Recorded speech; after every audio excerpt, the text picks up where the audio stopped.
Nashukuru dokta. Karibuni sana. Asante. Mnaendeleaje?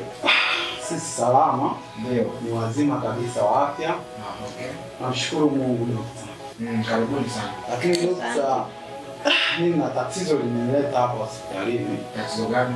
Tatizo ambalo limenileta hapa hospitalini ni kwamba ni mimi na mke wangu. Hao ni mke wako? Huyu ni mke wangu. Sawa.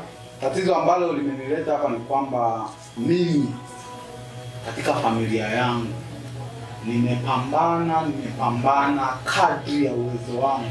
Ndio. Angalau nimpatie mke wangu mtoto, ila dokta imenishinda.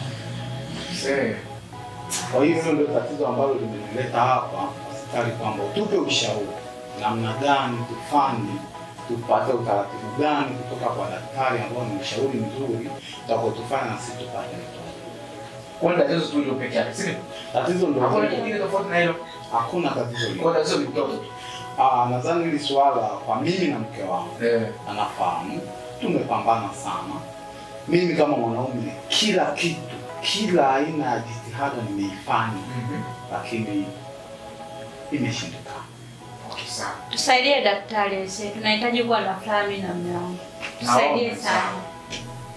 Okay, nimewasikiliza. Umesema shida ni mtoto tu basi. Shida ni mtoto. Mtoto tu. Hilo hapo ukipata mtoto hakuna issue nyingine. Hakuna kingine. Okay, sawa. Basi naomba nipe dakika 10 nyingine tu hapo mara moja, dakika 10 tu. Alafu dakika 10 tu inshallah tutakuwa tumeshaisha. Unaingia nayo wapi? Naingia tu hapo dakika 10 tu. Kwa taratibu gani? Taratibu gani wa kuingia? Mimi si daktari na mimi. Sawa, lakini dakika 10 tu niingia na mke wako mara moja, dakika 10 tu. Dakika 10? Kwa taratibu upi dokta? Dakika 10. Nataka unielekeze kiafya tunaingia dakika 10. Ina maana unaenda kumpima au? Sasa msha daktari au? Mimi hilo si dakika 10. Hapana dokta, kama huyu ni mke wangu. Nilichoomba kwako ni ushauri tu, sio jambo lingine. Sasa wewe usikujua ushauri gani unakufanya huko? Tushauri tukiwa wote. Mambo ya kuingia sehemu za siri. Hapana, stop. Unataka mtoto utaki mtoto? Nataka mtoto sawa, lakini sio uko ndani. Sasa unabishana sema daktari bingu? Haiwezekani. Tena utaratibu kwa hivi sawa. Nikiingia na mgonjwa wako ndani. Ni dakika 10 unague mbali. Yaani wewe papa anaingia dakika 10 alafu na naye hapa. Kitu tunachoona. Hapana. Sitaki, amka tuondoke. Sitaki.